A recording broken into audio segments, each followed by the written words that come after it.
So hello everyone, welcome to the new video. और ये पहली बार मैंने कुछ ऐसा वीडियो बनाया है कि नोट्स वगैरह मैं मेरे जो नोट्स बनाए थे उसी का मैं एक ओवरव्यू दे रहा हूँ, या उसी के थ्रू शॉर्ट कुछ ट्रिक्स वगैरह के थ्रू मतलब चीज़ों को याद करने की कोशिश करेंगे। तो ये पहला टॉपिक है पंचायती राज, है ना। ये बहुत बड़ा मतलब बहुत इम्पोर्टेंट टॉपिक है पॉलिटी का, और यहाँ से हर साल एक ना एक क्वेश्चन आता ही है प्रीलिम्स में, है ना। तो ये मैंने घटनाचक्र से ही जितने इम्पोर्टेंट जो भी क्वेश्चन थे जो बार बार रिपीट हो रहे थे उनका जो आंसर सॉल्यूशन है उनको कट करके इसमें पेस्ट किया हुआ है ना। तो अब स्टार्ट करते हैं। देखो, सबसे पहला जो एक ट्रिक है पंचायत के जो आर्टिकल्स हैं उनको लर्न करने का। जो पंचायत के आर्टिकल है वो हमारे 243 से स्टार्ट है ना। 243, फिर ए बी सी डी ऐसे करके। तो ये शॉर्ट में मैंने पूरा आर्टिकल ना लिख के उनमें इसका जो इम्पोर्टेंट पार्ट है वो लिखा हुआ है। तो 243 में तो हमारा डेफिनेशन है, पंचायत को डिफाइन किया हुआ है। देन 243 ए, ग्राम सभा, ए फॉर असेंबली। ये ट्रिक हो जाएगा। ए फॉर मतलब इसमें ग्राम सभा के बारे में दिया हुआ है। ए फॉर असेंबली, और असेंबली को ही हिंदी में हम बोलते हैं ग्राम सभा, ठीक है। बी फॉर बनाना, यानी कि कॉन्स्टिट्यूशन ऑफ पंचायत, पंचायत का कॉन्स्टिट्यूशन है इसमें। और बी फॉर हो गया हमारा बनाना, यानी कि पंचायत को बनाना। एंड सी हमारा हो गया कंपोजिशन ऑफ पंचायत। और 243 हो गया, डी हो गया हमारा डिप्रेस क्लास का जो था वो रिजर्वेशन की बात की गई है इसमें। फिर ई से हमारा हो गया, ई जो हमारा ऐसे साउंड करता है, ई फॉर ईयर, है ना। और ड्यूरेशन ऑफ पंचायत की बात की गई है 243 ई में। ड्यूरेशन भी एक तरह से हमारा ईयर हो गया, और ई भी हमारा ऐसे ही साउंड करता है, ई फॉर ईयर। फिर 243 एफ है हमारा, एफ फॉर फेल और मीन्स डिस्क्वालिफिकेशन, ठीक है। और 243 जी, जी फोर गोली, और इसमें पावर की बात की गई है, पंचायती राज के पावर की बात। और जी फोर गोली, गोली में भी पावर होती है। देन एच हमारा टैक्सीज, हाउस टैक्स वगैरह ऐसे याद कर लो। या फिर 243 एच हमें मतलब टैक्स वगैरह की बात की गई है, लेकिन लर्न इसको ऐसे याद करना है जैसे हाउस टैक्स हो गया है ये ऐसे। फिर 243 आई हो गया हमारा इनकम, और इसमें फाइनेंस की बात की, फाइनेंस रिलेटेड कुछ बात की गई है 243 आई। अब 243 जे, जे फॉर जांच, और इसमें ऑडिट ऑफ पंचायत है ना। जांच को इंग्लिश में बोलते हैं ऑडिट, ऑडिटिंग। 243 के फॉर कैंडिडेट, यानी कि इलेक्शन, इलेक्शन की बात की गई है। 243 L, L for land in UT, means panchayat in UT. M for Mizoram, Meghalaya, Nagaland में पंचायत नहीं होगी, ठीक है। 243 एम। अब 243 एन है हमारा, एन फॉर निरंतर, means continuous of laws. 243 O है, O means order, part to interference of court.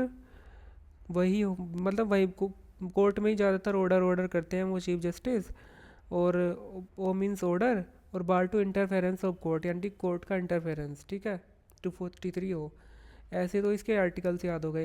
Municipalities के आर्टिकल्स हमारे पी से स्टार्ट है, 243 पी से स्टार्ट है। लेकिन उसमें थोड़ा सेम टू सेम यही सीक्वेंस है, उसमें बीच में कंपोजिशन दो बार आया हुआ है, दो आर्टिकल आए हुए हैं, है ना। तो उसका सही से ऐसे सीक्वेंस नहीं बैठ रहा था, क्योंकि वहाँ पे लेटर्स भी चेंज हो रहे थे, है ना। लेकिन अगर हमने अगर ये इसका क्रोनोलॉजी अच्छे से याद किया है तो वहाँ भी आपको क्रोनोलॉजी अच्छे से याद हो जाएगा, है ना। अब बात करते हैं, जैसे ये जो मैंने मतलब ये उठाए हैं नोट्स। अब सबसे पहला इसमें Panchayati Raj system was started on 2 October 1959 in Nagaur district of Rajasthan. ये एक हमारा फैक्ट हो गया कि पंचायती राज सिस्टम जो हमारा था सबसे पहले 2 अक्टूबर 1959 को नागौर डिस्ट्रिक्ट ऑफ राजस्थान में स्टार्ट हुआ था, ठीक है। अब panchayat was given constitutional status of 73rd amendment act 1992। 1992 में इसको एक कॉन्स्टिट्यूशनल स्टेटस दिया गया था 73rd अमेंडमेंट एक्ट के थ्रू। और इसका जो मेन ऑब्जेक्टिव था वो था लोगों का जो पार्टिसिपेशन था डेवलपमेंट में वो बढ़े, है ना। तो और इसका था फिर development of the country and implementing democratic decentralisation, यानी कि democratic decentralisation, development of country. इसमें लोगों का ज़्यादा से ज़्यादा भागीदारी हो, हिस्सा हो। तो इसलिए मतलब पंचायती राज सिस्टम जो था वो इस्टेब्लिश किया गया था। अब है 73rd and 74th amendment were made in 1992 during the prime ministership of P V Narasimha Rao. तो ये क्वेश्चन पूछ सकते हैं कि कौन से जो प्राइम मिनिस्टर थे उनके कौन प्राइम मिनिस्टर थे जब ये 73rd और 74 अमेंडमेंट जो थे वो बनाए गए थे। तो ये थे पीवी नरसिम्हा राव 1992। ठीक है। Panchayati Raj and municipalities is are also known as three tier of the Indian federal system.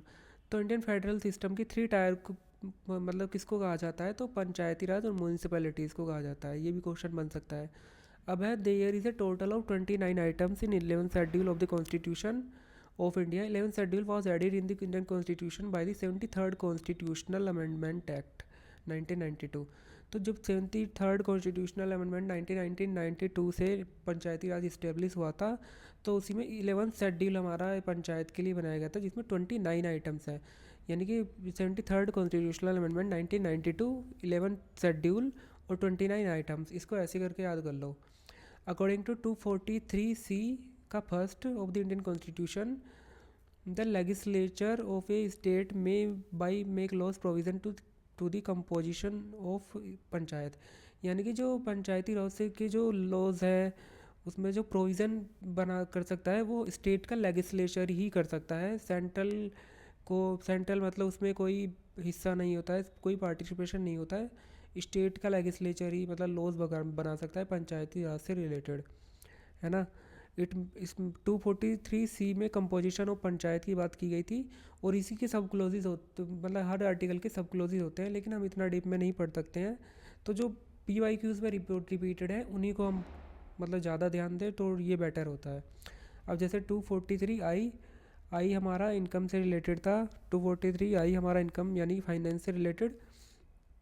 अब इसमें एक बात की गई है कि जो the governor of state shall as soon as may be within 1 year from the commencement of the constitution amendment act. यानी कि जब विद इन 1 ईयर जब ये कॉन्स्टिट्यूशन का एक्ट बना था और thereafter at the expiration of every 5th year, यानी कि जब टेन्यूर कंप्लीट होगा हर 5 साल बाद, है ना, उसको एक फाइनेंस कमीशन बनाएगा गवर्नर कि जो फाइनेंशियल रिपोर्ट दे सके पंचायत की और प्रेसिडेंट को, है ना। गवर्नर मतलब रिपोर्ट देगा पूरा फाइनेंशियल स्टेटस क्या था पंचायत का कि ये सब चीज़ें वो प्रेसिडेंट को रिपोर्ट करेगा, है ना। और फिर है हमारा panchayat is enumerated in state list as 5th entry in the 7th schedule of the constitution. जो पंचायत है वो हमारा 5th एंट्री में है, 7th शेड्यूल के 5th एंट्री में, है ना। जो हमारा 7th शेड्यूल है उसमें जो सब्जेक्ट की बात की गई है कि स्टेट के सब्जेक्ट कौन से हैं, यूनियन के सब्जेक्ट कौन से हैं और कंकरेंट जो लिस्ट है वो उसमें कौन कौन से सब्जेक्ट है। तो 7th शेड्यूल की 5th एंट्री है हमारी पंचायत। ठीक है।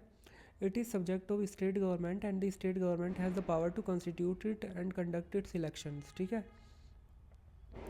अब इसमें है Mahatma Gandhi suggested the nomenclature of rural local government and Panchayati Raj, है ना। जो महात्मा गांधी थे उन्होंने सजेस्ट किया था रूरल लोकल गवर्नमेंट एज पंचायती राज। ठीक है। फिर है हमारा एक इन पंचायत राज सिस्टम। तो पंचायत समिति इज़ कंस्टिट्यूटेड एट दी, जो पंचायती राज सिस्टम है उसमें पंचायत समिति किस लेवल पे कॉन्स्टिट्यूट की जाती है, वो हमारा होता है ब्लॉक लेवल पे। जिला मतलब डिस्ट्रिक्ट लेवल पे जिला परिषद होता है। फिर हमारा ब्लॉक लेवल पे पंचायत समिति होती है और फिर हमारा होता है विलेज लेवल पे ग्राम पंचायत। ठीक है। अब ये वाला हम पढ़ते हैं जैसे the state finance commission establish under article 243I of the governor is responsible for the distribution of revenue between the state government and the local government. ठीक है। यानी कि स्टेट फाइनेंस कमीशन इस्टेब्लिश हुआ था article 243I by the governor, जो responsible है finance मतलब revenue distribution के लिए स्टेट गवर्नमेंट और लोकल गवर्नमेंट के बीच में। ठीक है। अब है हमारा जो पंचायती राज के इलेक्शन है उसमें ऑफिसर्स कौन कौन होते हैं। There is 1 district election officer, एक डिस्ट्रिक्ट इलेक्शन ऑफिसर होता है, एक RO होता है और एक नायब तहसीलदार है। वो हमारा रिटर्निंग ऑफिसर हो सकता है ग्राम पंचायत के लिए। नायब तहसीलदार में भी रिटर्निंग ऑफिसर फॉर जनपद panchayat with the consent of commission district election officer can appoint returning officer. और जो स्टेट इलेक्शन कमीशन है वो हमारा रिटर्निंग ऑफिसर मतलब अपॉइंट करता है विद द मतलब consent of commission of district election officer, उसके कंसेंट के साथ। और देयर आर 1 और मोर RO भी हो सकते हैं, रिटर्निंग ऑफिसर भी हो सकते हैं। ठीक है, एक डिस्ट्रिक्ट में। और फिर है हमारा which of the constitutional amendment act accorded constitutional status to the municipalities. अब हमारा पार्ट 9 का जो ए है उसमें आर्टिकल 243 से 243 जेड जी है 74th amendment act of the constitution in 1992 to give a constitutional status to the units of local self in urban areas. यानी कि अर्बन एरियाज़ में जो लोकल सेल्फ गवर्नमेंट की बात की गई थी उसमें पार्ट 9A और अर्बन लोकल बॉडीज़ थी उसमें, और 74th अमेंडमेंट एक्ट जो 1992 का था उसके थ्रू मतलब ये इंसर्ट किया गया था। और इसी में एक नया शेड्यूल ऐड किया गया था, 12th schedule also added by this amendment act. ठीक है, अब है हमारा Panchayati Raj system was started on 2 October 1959 Nagaur district. ये तो हमने पहले ही पढ़ लिया था। अब है हमारा इसमें हाँ कमेटीज़ हम देख लेते हैं। जो थी हमारी LM सिंघवी कमेटी थी was constituted in 1986 to give suggestions in favor of Panchayati Raj. The committee has recommended that the local self-government should be constitutionally recognized, protection and preserved by the constitution, है ना। और उसमें political parties का मतलब interference नहीं होगा पंचायत के elections में। तो LM सिंघवी कमेटी हमारी 1986 में आई थी। ये चीज़ हमारी बहुत इंपॉर्टेंट है। इनके ईयर्स हर साल रिपीट होते हैं, लास्ट ईयर भी ईयर्स आए थे और इस साल भी आने के चांसेस है। अभी जो प्रेजेंट में है किस किस में मतलब जो हमारी पंचायत राज इंस्टीट्यूशन इस्टेब्लिश नहीं हुआ है हमारा मिजोरम, नागालैंड और मेघालय। इसको हम ऐसे याद कर सकते हैं नमामि, ना मा मी, यानी कि नागालैंड, मिजोरम नहीं, नागालैंड, मेघालय और मिजोरम, इसको हम ऐसे याद कर सकते हैं। ठीक है, अशोक मेहता कमेटी जो थी वो कंस्टिट्यूट हुई थी हमारी 1977 में। उन्होंने 2 टायर सिस्टम की बात की थी अशोक मेहता ने। और बलवंत राय मेहता कमेटी जो थी हमारी उन्होंने 3 टायर पंचायती राज सिस्टम की बात की गई थी। अब इनको कमेटीज़ और इनका ईयर्स का याद करने का मैं एक ट्रिक बताऊं तो इनके जो थे रिदम के साथ जाओ आप। पी के ठंगन 1988 है ना, तो इसमें ठंगन में भी ठह आ रहा है और 1988 88 ठंगन 88 ऐसे याद आप कर सकते हैं। देन अशोक मेहता 1977 मेहता 77 मेहता 77 ठंगन 88। देन बलवंत राय मेहता 57। इसमें ऐसे याद रखना कि बलवंत राय जो है उसमें जो है वो बलवान है, तो वो 1957 में आए थे, यानी कि पहले आए थे। फिर अशोक मेहता उसके बाद आए थे, है ना, 1977 1977।